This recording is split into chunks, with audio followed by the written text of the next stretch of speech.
हमारे आने वाले जिंदगी में ऐसे बहुत से मोड़ आएंगे, ऐसे बहुत से छोटी छोटी सफलताएं मिलेंगी जिससे अट्रैक्ट होकर आप उसी में फंसकर रह जाते हो और एक सही मार्ग नहीं चुन पाते।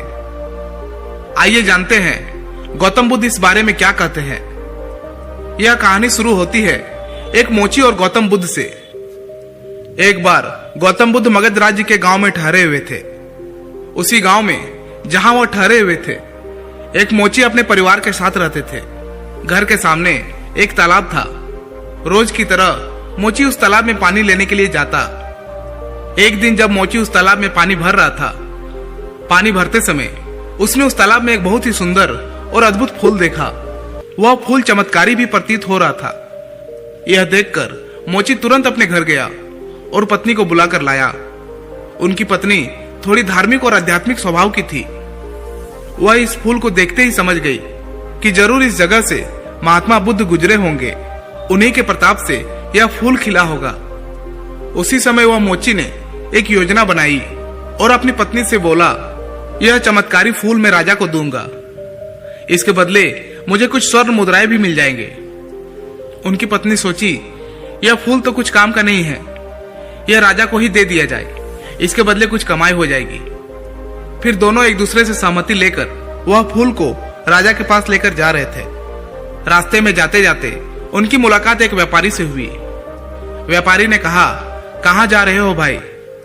मोची बोला, मैं यह फूल लेकर राजा के पास जा रहा हूं। मैं यह फूल राजा को दूंगा और इसके बदले मुझे कुछ इनाम मिल जाएंगे।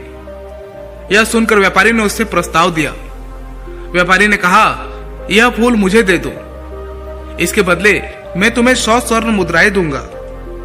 मोची सोचने लगा, जब यह व्यापारी इस फूल के लिए 100 मुद्राएं दे सकता है तो राजा इससे और भी अधिक देगा। यही सोचकर उसने व्यापारी को फूल देने से मना कर दिया और वह आगे बढ़ते चला गया। थोड़ी देर आगे जाने के बाद रास्ते में राजा आते हुए नजर आए, जो गौतम बुद्ध से मिलने जा रहे थे। राजा ने भी उस मोची के हाथों में चमत्कारी फूल देखकर आश्चर्य हो गया।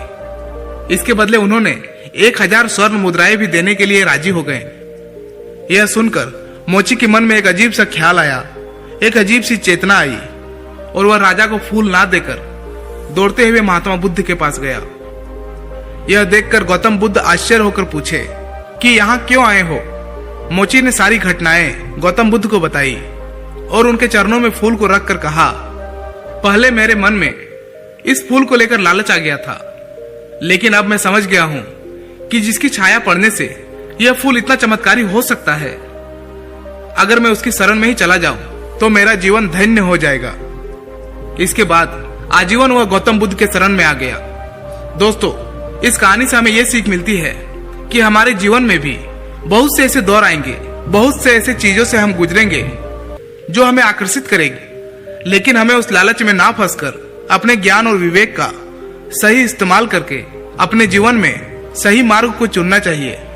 क्योंकि अगर जिंदगी में सफल होना है तो छोटी लक्ष्यों को पाकर संतुष्ट नहीं होना चाहिए। दोस्तों, वीडियो कैसी लगी कमेंट जरूर कीजिएगा और इसी तरह का मोटिवेशनल वीडियोस पाने के लिए चैनल को जरूर से जरूर सब्सक्राइब कीजिएगा। फिर मिलता हूं कोई नेक्स्ट वीडियो में, तब तक के लिए धन्यवाद।